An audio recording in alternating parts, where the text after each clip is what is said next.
Hi dears, welcome back. ഇന്നൊരു special ഐറ്റമാണ് പരിചയപ്പെടുത്തുന്നത്.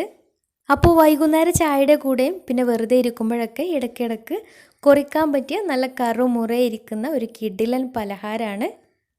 അരിപ്പൊടി വെച്ചിട്ടാണ് ഈ ഒരു പലഹാരം തയ്യാറാക്കിയിട്ടുള്ളത്. പിന്നെ തിരൂർ ഭാഗങ്ങളിലൊക്കെ മുമ്പ് തൊട്ടേ ഉണ്ടാക്കി പോരുന്ന ഒരു നാടൻ പലഹാരം കൂടിയാണ് ഈ ഒരു അജൂറ. അപ്പോൾ ഈ ഒരു അജൂറ ഉണ്ടാക്കുമ്പോൾ തന്നെ കഴിച്ചും കൊണ്ടേയിരിക്കും, പാത്രം കാലിയാവുന്നത് അറിയില്ല, അത്രയും ടേസ്റ്റിയാണ്. അപ്പോൾ ഇതിനെക്കുറിച്ച് അറിയാത്തവരുണ്ടെങ്കിൽ ഒരു പ്രാവശ്യമെങ്കിലും ഉണ്ടാക്കി നോക്കണം. നല്ല ടേസ്റ്റി ആയിട്ടുള്ളൊരു പലഹാരമാണ്.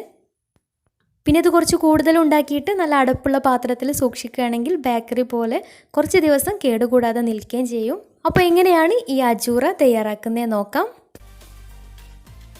അപ്പോൾ അതിനായിട്ട് ആദ്യം തന്നെ ഒരു പാത്രം സ്റ്റൗവിൽ വെച്ചിട്ട് അതിലേക്ക് 2.5 കപ്പ് വെള്ളം ഒഴിച്ചു കൊടുക്കാം. അപ്പോൾ ഞാൻ കുറച്ച് കൂടുതൽ ഉണ്ടാക്കുന്നുണ്ട്. അപ്പോൾ നിങ്ങൾക്ക് വേണമെങ്കിൽ ഇതിൻ്റെ പകുതി അളവെടുത്തിട്ട് പകുതി ഉണ്ടാക്കിയാലും മതി. എന്നിട്ട് ഇതിലേക്ക് പാകത്തിന് ഉപ്പും കൂടെ ചേർത്ത് അടച്ച് വെച്ച് തിളക്കുന്ന വരെ വെയിറ്റ് ചെയ്യാം. അപ്പോൾ വെള്ളം നന്നായിട്ട് തിളച്ച് വന്നാൽ അതിലേക്ക് 3 കപ്പ് അരിപ്പൊടി ചേർത്തിട്ട് നന്നായിട്ടൊന്ന് മിക്സാക്കി എടുക്കണം. ഈ ഒരു സമയത്ത് ഫ്ലെയിം ലോ ഫ്ലെയിമിലാക്കിയിട്ട് ഒന്ന് മിക്സാക്കി എടുക്കാം. അപ്പോൾ ഒരു 3 മിനിറ്റ് നന്നായിട്ടൊന്ന് മിക്സാക്കി എടുത്തതിന് ശേഷം ഫ്ലെയിം ഓഫ് ചെയ്തിട്ട് ഇളം ചൂടോടുകൂടി തന്നെ ഒരു തളികയിലേക്ക് ഇട്ടിട്ട് നന്നായിട്ടൊന്ന് കുഴച്ചെടുക്കണം.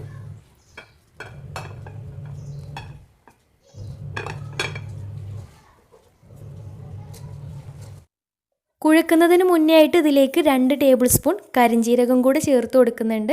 അപ്പോൾ കരിഞ്ജീരകം കൂടെ വരുമ്പോഴാണ് ഈ ഒരു അജൂറയ്ക്ക് നല്ല ടേസ്റ്റ് വരുന്നത്.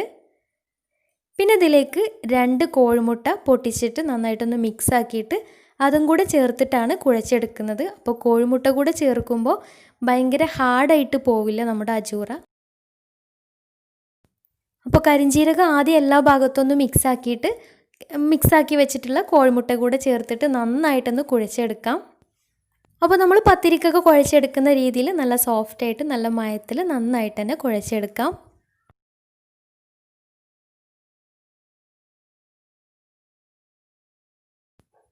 അപ്പോൾ നന്നായിട്ട് തന്നെ കുഴച്ചെടുത്തിട്ടുണ്ട്. ഇനി കയ്യിൽ കുറച്ച് വെളിച്ചെണ്ണ ആക്കിയിട്ട് എല്ലാ ഭാഗത്തും ആവുന്ന രീതിയിൽ ഒന്നും കൂടെ ഒന്ന് കുഴച്ചെടുക്കാം.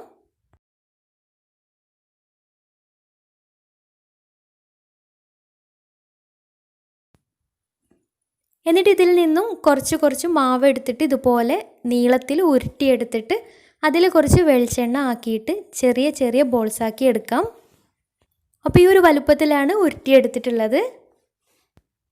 അപ്പോൾ ഇതുപോലെ ബാക്കിയുള്ളതും ഉരുട്ടിയെടുക്കാം.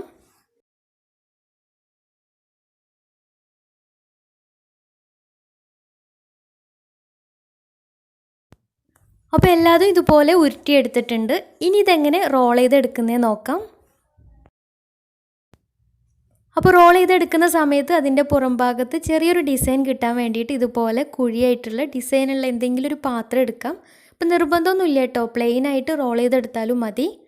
ഇനി വേണ്ടത് ഇതുപോലൊരു നീളത്തിലുള്ളൊരു പെൻസിലും കൂടിയാണ്. ഇനി ഈ പെൻസിലിൻ്റെ മുകളിലും ഈ ഒരു പാത്രത്തിൻ്റെ മുകളിലുമായിട്ട് കുറച്ച് ഓയിൽ പുരട്ടി കൊടുക്കുന്നുണ്ട്.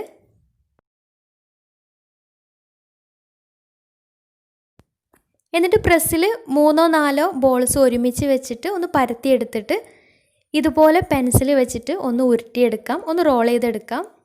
എന്നിട്ട് പെൻസിലിൽ നിന്നും വേറൊരു പാത്രത്തിലേക്ക് മാറ്റാം. അപ്പോൾ പെൻസിലിൽ ഓയിൽ പുരട്ടിയത് കാരണം പെട്ടെന്ന് തന്നെ വിട്ട് കിട്ടും. അപ്പോൾ ഇടയ്ക്കിടയ്ക്ക് പെൻസിലിൽ ഓയിൽ തേച്ച് കൊടുക്കാൻ മറക്കരുത്, ഒട്ടിപ്പിടിക്കരുത്. പിന്നെ ഒരുപാട് പ്രസ് ചെയ്തിട്ട് ഉരുട്ടിയെടുക്കുകയും ചെയ്യരുത്, അങ്ങനെയാകുമ്പോൾ പെൻസിലിൽ നന്നായിട്ട് ഒട്ടിപ്പിടിക്കും. അപ്പോൾ അതൊക്കെ ഒന്ന് ശ്രദ്ധിക്കുക.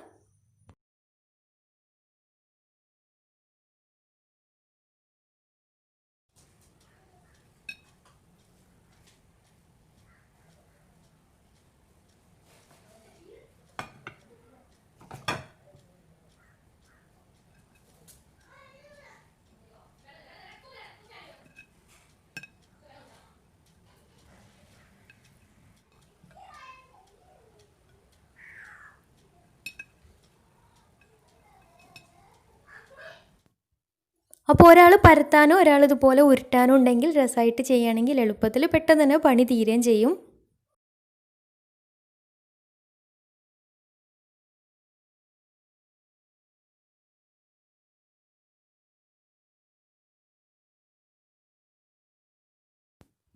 അപ്പോൾ ഇവയെല്ലാം റോൾ ചെയ്തെടുത്തിട്ടുണ്ട്. ഇനി ഇത് ഫ്രൈ ചെയ്തെടുക്കാം.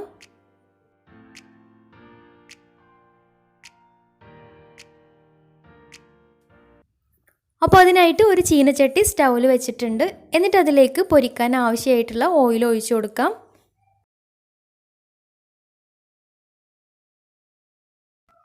അപ്പോൾ എണ്ണ നന്നായിട്ട് ചൂടായി വന്നാൽ അതിലേക്ക് കുറച്ചായിട്ട് ഇട്ടിട്ട് ഫ്രൈ ചെയ്തെടുക്കാം. അപ്പോൾ അങ്ങോട്ടും ഇങ്ങോട്ടൊക്കെ തിരിച്ചു മറിച്ചിട്ടിട്ട് നല്ല നെരിഞ്ഞ് ചെറുതായിട്ടൊന്ന് കളറ് മാറി നന്നായിട്ട് മൊരിഞ്ഞ് വരുന്നവരെ ഫ്രൈ ചെയ്തെടുക്കാം. അപ്പോൾ മീഡിയം ടു ഹൈ ഫ്ലെയിമിലിട്ടിട്ടാണ് ഫ്രൈ ചെയ്തെടുക്കുന്നത്. അപ്പോൾ കളറൊന്ന് ചെറുതായിട്ട് മാറി നന്നായിട്ട് മൊരിഞ്ഞ് വന്നാൽ എണ്ണയിൽ നിന്ന് മാറ്റാം.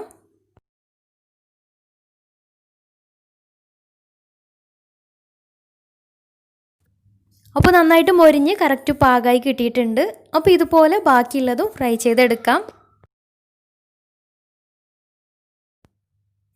അപ്പോൾ നല്ല ടേസ്റ്റി ആയിട്ടുള്ള പലഹാരമാണ്. അപ്പോൾ കുറച്ച് കൂടുതൽ ഉണ്ടാക്കിയിട്ട് നല്ല അടപ്പുള്ള പാത്രത്തിൽ സൂക്ഷിക്കുകയാണെങ്കിൽ കേട് കൂടാതെ കുറച്ച് കാലം നിൽക്കുകയും ചെയ്യും. അപ്പോൾ അറിയാത്തവരുണ്ടെങ്കിൽ ഒന്ന് ട്രൈ ചെയ്ത് നോക്കുക. നല്ല ടേസ്റ്റിയാണ്.